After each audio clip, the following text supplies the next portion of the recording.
another type of chemical reaction, that is the displacement reaction, or here we are having the definition as those reactions in which one element takes the place of another element in a compound.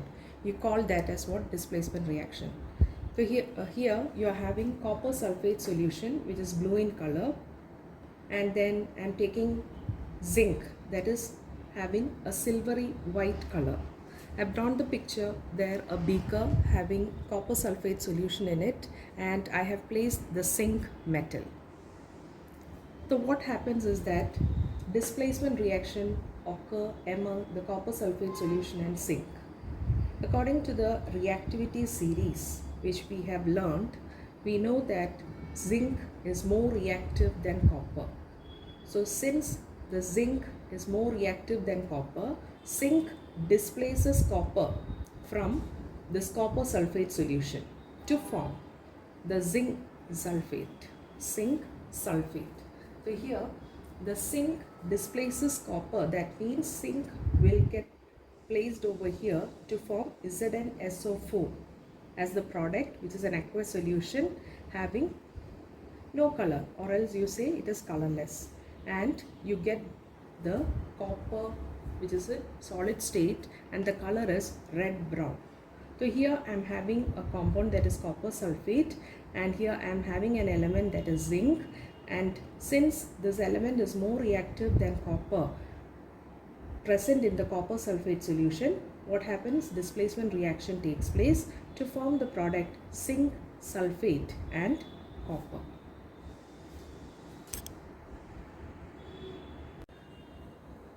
Second example from displacement reaction, copper sulfate, that is aqueous solution which is blue in color, then iron solid state which is gray in color. It undergoes displacement reaction because iron, that is Fe, is more reactive than copper. It will form iron sulfate in aqueous state, iron sulfate solution which is greenish in color, and you will get the copper which is red brown in color. So the experimental setup is such that you are taking a test tube, to that you are pouring some copper sulfate solution and you are placing an iron nail. What happens after some time? You can see that the bluish solution will turn greenish in color. Why? This is due to the displacement reaction.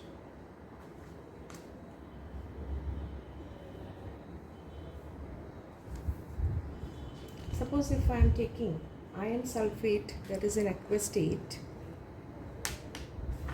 and I am taking the copper that is in solid state, will displacement reaction take place? There won't be any reaction. So there you have to write no reaction. So for that you have to learn the reactivity series. Coming to the third example, copper chloride, that is green solution, and on reacting it with lead, that is solid state, which is having a bluish gray color, it undergoes displacement reaction because lead is more reactive than copper. It will displaces copper from copper sulfate solution to form lead chloride, which is a colorless solution, and red brown copper will be formed. Okay, so these are the two examples. First one I have explained, second, third. Coming to the next. Coming to the fourth example, that is silver nitrate, which is a colorless solution, AgNO3, reacts with red brown copper to form a blue solution of copper nitrate and silver. Silver is having grayish white color. Okay, copper being more reactive than silver displaces silver from silver nitrate to form copper nitrate and silver. Coming to the next example, iron, which is in solid state, hydrochloric acid in aqueous state. Here what happens? Iron displaces hydrogen to form FeCl2, that is iron 2 chloride, yeah, ferrous chloride and hydrogen gas. Okay, coming to the sixth example, that is sodium plus water. Sodium solid state, water is in liquid state, to form sodium hydroxide and hydrogen. Seventh example, copper oxide and magnesium it forms magnesium oxide, MgO, and copper. Eighth example, last example from displacement reaction, you are having Fe2O3, there is iron 3 oxide, your ferric oxide, reacts with aluminium. Is there any reaction?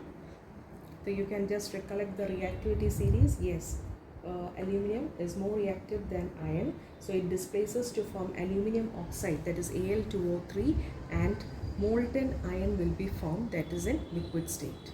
So these examples, everything which I have written over here, you have to learn, because in textbook also you can see only 3 or 4 equations, but all these equations have, if you see the previous year question papers, you can see either the 8th example you might see, your 5th one, your 4th one.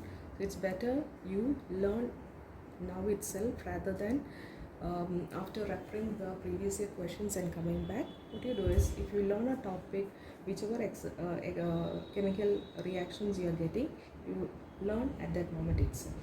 So here you are having reaction of each and every element, it's given over here. For that you have to learn the reactivity series.